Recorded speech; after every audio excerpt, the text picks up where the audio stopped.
Bonjour à tous, Bruno Coustelin, agent Organe Assurance à Antony dans le sud de Paris. On se retrouve aujourd'hui pour un nouvel épisode d'Expertip qui succède à celui d'il y a un an, faire fructifier son épargne. Donc, comme le disait Karine, la nouvelle présentation sur l'épargne au temps de l'inflation. Donc, on va évoquer déjà un peu le contexte économique, un peu aussi les différents marchés et puis les solutions tout simplement pour épargner aujourd'hui avec des profils adaptés. Donc, depuis un an, comme vous avez pu le constater, il y a pas mal de soubresauts sous les marchés. Donc, ça passe par l'augmentation des matières premières, des composants, des matériaux, des coûts de transport qui ont fortement augmenté, sans compter effectivement le conflit russo-ukrainien qui renforce en plus cette opacité sur les marchés, sur une économie qui avait plutôt tendance à repartir après la période Covid. Et puis un deuxième critère qui est aussi celui du quoi qu'il en coûte, où les États effectivement gèrent les budgets de façon beaucoup plus serrée après cette pandémie. Voilà, donc juste pour vous donner un ordre d'idée, aujourd'hui les bons du Trésor rapportent moins que la crise de 28. Donc on est vraiment dans un contexte euh, économique très très bas. Voilà, donc on va balayer ensemble les différents marchés. Pour le premier, donc le marché obligataire, donc on le voit depuis un an, la France et l'Europe est un émetteur assez important en termes d'obligations, donc qui ne fait que chuter. Aujourd'hui, pour relancer les investisseurs, les marchés obligataires remontent, mais pour combien de temps, ça on ne le sait pas, parce qu'aujourd'hui, il y a des promesses pour refaire venir les investisseurs sur le marché obligataire, mais rien ne nous prédit une performance importante sur le long terme, d'où l'importance de diversifier ses investissements et d'aller aussi sur le marché action. Donc là, on le voit sur un an, donc les performances avec des actions sur la zone euro qui se stabilisent mieux que les autres, plus particulièrement dans le domaine du matériel et des services.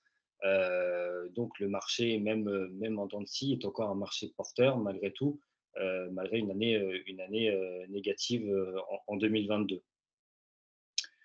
Donc on va reprendre le slide de l'année dernière, donc justement sur l'épargne qui était de faire bonifier son épargne. On le voit aujourd'hui, la plus grosse contrainte, c'est l'inflation. Donc l'inflation aujourd'hui qui sera encore de Ça marche, ouais. 3,5% sur la zone euro en 2024 et 4% pour les États-Unis, dans un contexte économique important où plusieurs enjeux viennent s'ajouter à ça, aussi bien l'écologie, la santé, l'énergie et aussi également le domaine militaire et la sécurité. Donc, le sujet le plus important quand on choisit d'épargner, c'est de bien comprendre le principe de l'investissement. Donc, choisir la solution qui est adaptée à son profil, pouvoir se projeter, donc pouvoir décider d'une durée suffisamment longue pour investir. Si on s'est fixé un objectif, c'est garder le cap de ce qu'on s'est dit au départ et de ce qu'on souhaitait. Donc ne pas dévier par rapport à certaines émotions qu'on pourrait avoir si on voit que les marchés baissent, par exemple, ou à l'inverse, d'investir sur des marchés beaucoup plus dynamiques à partir du moment où on voit que ça remonte. Donc voilà, bien garder ce cap, cette régularité de versement. C'est toujours plus simple et plus avantageux de verser régulièrement sur un contrat en une unité de compte que de faire des gros versements uniques. Et puis surtout, après, de bien diversifier ses investissements pour être sûr d'être sur des zones géographiques porteuses et des secteurs d'activité dynamiques. Voilà. Donc, sur le principe de l'investissement, et c'est là où l'agent général va vous conseiller, donc avec un certain nombre de questions et un scoring précis, savoir sur quel type de support vous souhaitez investir, quel est votre type d'investisseur. Donc on l'a schématisé ici par chronologiquement du vélo jusqu'à la moto sportive. C'est-à-dire que on va définir ensemble par rapport à votre profil, savoir si vous êtes plutôt un profil qui va être sur quelque chose de modérée, sérénité, donc quelque chose qui va générer des intérêts, mais de façon plus modérée et sur la longueur, ou si effectivement vous êtes plutôt quelqu'un qui veut aller chercher de la performance rapidement, et là on va aller sur une sportive, sachant qu'effectivement ce profil d'investisseur, il peut aussi bien débuter en équilibré, repasser en dynamique, ou même rester sur la sérénité si c'est votre souhait. Donc c'est pas ancré dans le temps, vous pouvez arbitrer et changer votre profil d'investisseur. Donc la solution, ça c'était la solution numéro un. Après la solution numéro 2, c'est ce qu'on appelle la gestion déléguée. Donc c'est-à-dire que justement ce que je vous disais tout à l'heure sur le fait d'avoir, de devoir gérer son épargne et suivre un peu les émotions et ce qu'on entend, l'économie, etc. C'est de faire appel à la gestion déléguée. Donc la gestion déléguée, c'est que vous allez mettre derrière la gestion de votre épargne des spécialistes qui, eux, ne vont pas forcément s'attarder sur est-ce qu'on investit maintenant parce qu'on est au plus haut ou est-ce qu'on sort parce qu'on est au plus bas. Ils vont vraiment gérer de façon d'un spécialiste avec les différents paramètres macroéconomiques qu'ils connaissent et qu'ils suivent tous les jours. Donc voilà, donc ce qui va vous éviter d'avoir cette courbe et d'avoir ces périodes aussi d'humeur et d'anxiété qu'on peut avoir quand on investit sur des marchés tout seul. Voilà. Et donc la troisième solution qui s'offre à vous, qui peut être en complément, voilà, qui peut être en complément, qui peut être une fenêtre d'investissement pour vous, ce sont les produits structurés. Donc les produits structurés, c'est des produits qui sont souvent indexés à un indice. Donc là, on va prendre l'exemple de l'Eurostoxx 50, qui est l'indice européen qui reprend les 50 plus grosses capitalisations. Et donc qui va vous permettre d'avoir un produit qui va suivre une performance sans avoir forcément les soubresauts. Donc là, on a pris l'exemple d'un produit structuré qui vous permet d'avoir 1% brut de rentabilité minimum et qui, à chaque période de constatation, donc 4, 6 et 10 ans, va vous ajouter 5% brut de performance à partir du moment où l'indice est soit stable, soit positif. Ce qui veut dire qu'au terme de 10 ans, on peut avoir une valeur finale brute de 160%. Donc, un produit qui reste sécurisé et qui peut vous apporter une rentabilité supérieure. Donc, toujours sur des produits financiers, les performances futures ne préjugent pas des performances, la performance passée ne préjuge pas des performances futures. Néanmoins, aujourd'hui, il faudrait que l'indice perde 40% en investissement non rentable et qu'aujourd'hui, c'est jamais arrivé sur les produits. Donc voilà, pour la présentation, j'étais peut-être un peu plus rapide que prévu, mais en tout cas, voilà, on peut répondre à vos questions si vous en avez et peut-être avoir répondu à certaines alternatives de gestion que vous pouvez avoir sur des contrats d'épargne ou de retraite. Voilà. Cédric nous a indiqué qu'il trouvait que la gestion pilotée a un coût important pour une rentabilité bien moindre. Qu'est-ce que tu peux lui répondre? Alors sur la gestion pilotée, c'est-à-dire sur le fonds structuré, non? Non, sur la gestion pilotée qui a un coût plus important que la gestion libre, avec la une gestion rentabilité déléguée. moindre. L'appellation, c'est gestion déléguée, pas pilotée. Hein. Oui, ouais. Je sais pas pense que c'est ça. Je sais pas d'où sort le mot piloté. Non, sur la gestion déléguée, je me souviens pas que sur la slide, il y avait un coût de fonctionnement. Tu peux la remettre éventuellement, non? Non, il n'y a pas de coût mentionné. Non, le coût n'est pas indiqué. Il y a un coût de gestion forcément Non. sur les contrats. Mais En fait, le coût est transparent pour l'investisseur dans la mesure où il y a effectivement un rendement brut dont on déduit effectivement des frais de gestion, qui est plus important effectivement en gestion déléguée par rapport à la gestion libre, mais pour des raisons assez évidentes. Par contre, la réponse à la question d'utiliser la gestion déléguée, c'est qu'effectivement, on sort d'une zone de stress, on a affaire à des spécialistes qui sont bien mieux informés que l'investisseur lambda, etc., etc. Donc, effectivement, ça a un coût, mais comme on ne communique les rendements qu'en net, eh bien, en fait, cet aspect-là est peu visible et peu sensible dans l'approche quand on parle de ces solutions. Merci J'espère Gérald. avoir répondu à la question. Les spécialistes ne... Alors, je ne comprends pas la question. Peut-on avec un DICI, DICI, les spécialistes ne battent pas le marché à 90%? Peut-être que Cédric peut nous expliquer ce qu'il veut dire.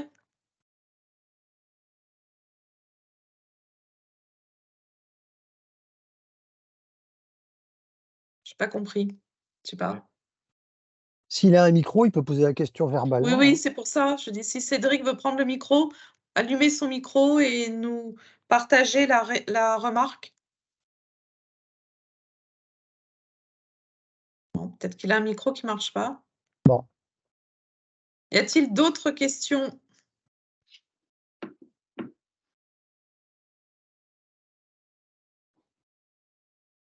On prend un indice, oui. Mais... Alors, c'est pas 500, c'est 50. Hein. Mais bon, peu Ouais, importe. Ça pourrait être 500. Hein. S'il y avait 500 cotations européennes. je pense qu'il parlait de l'indice Eurostoxx. Mais après, je ne sais Ouais. pas. Bon. Bon. Pareil, hein, si vous avez des questions après l'intervention ou des choses qui ne sont pas claires, alors, marche européenne, mais US. Oui, le Non SP500, européen, mais oui. US. Ah ben, on Oui, peut prendre mais... n'importe quel indice, hein, bien sûr. oui, oui. Ça dépend du produit. Il peut avoir un produit indexé sur l'Eurostoxx 50, comme le CAC 40, comme... Alors, pour la petite histoire, pourquoi le groupe Amagan aime ou apprécie la structure boursière européenne, c'est parce qu'en fait, parmi les 20 premières plus grosses cotations européennes, on a une grosse majorité de Français. Donc, on a une connaissance intime de ces grandes entreprises qui nous sont familières. Et parallèlement à ça, on y ajoute aussi des grandes entreprises, notamment allemandes, qui nous sont généralement assez familières quand on parle de la Deutsche Bahn, par exemple, ou de la Deutsche Bank éventuellement. Et donc, on a quelque chose de plus stable à l'échelon européen, néanmoins avec des entreprises françaises. Mais je pense que la question de Cédric, c'était de savoir si effectivement il y avait des produits qui étaient indexés plutôt sur le marché US, en l'occurrence le SP500, plutôt que Europe ou franco-européen. Donc je pense que c'était plutôt ça. Si on pouvait avoir de la gestion sur d'autres marchés que ceux On n'a pas de gestion de profil de produits structurés avec un indice proprement américain. Mm. Ça doit exister notamment dans le domaine bancaire, notamment parce que l'orientation des investissements est justement dans ce pays-là. Mais dans la mesure où on s'adresse à des Français, avec un investissement, hein, je rappelle que quand vous placez de l'argent au travers d'un assureur dans l'assurance vie, cet argent qui est placé, il n'est pas inerte, il sert à l'économie. Donc, il sert notamment à l'économie dans l'industrie, dans les entreprises. Donc, on localise cet effort justement au niveau français et au niveau européen. Donc, on se concentre sur des choses qui sont tangibles, lisibles par n'importe quel investisseur, qu'il soit très formé. Ça peut être le cas d'un expert comptable ou d'un spécialiste, pourquoi pas, à quelqu'un, et c'est malheureusement la grande majorité. On parle beaucoup d'argent par les temps qui courent, mais en fait, dans la grande majorité des cas, eh bien, les Français sont assez peu informés des différentes propositions qui peuvent être faites quant au placement et quant à la rentabilité, quant au cadre juridique, hein, notamment l'assurance vie, qui est plus important que le livret A en volume euro, mais qui est bien moins équipé chez les Français.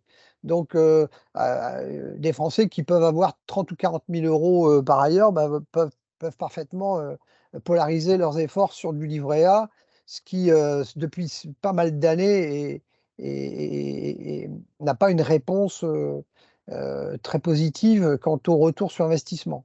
Alors, c'est une lecture simple, hein, le livret A, c'est un produit simple, très accessible, il n'y a pas de notion d'imposition sur le retour sur, l'investissement, il n'y a pas de CSG, CRDS, donc cette simplicité fait qu'on a aussi parfois des gens, et on les voit dans les agences générales, des gens qui, alors que l'assurance vie existe depuis 35 ans, en fait, posent des questions extrêmement basiques, et ouvrent des yeux écarquillés quant à la possibilité qu'offre l'assurance vie.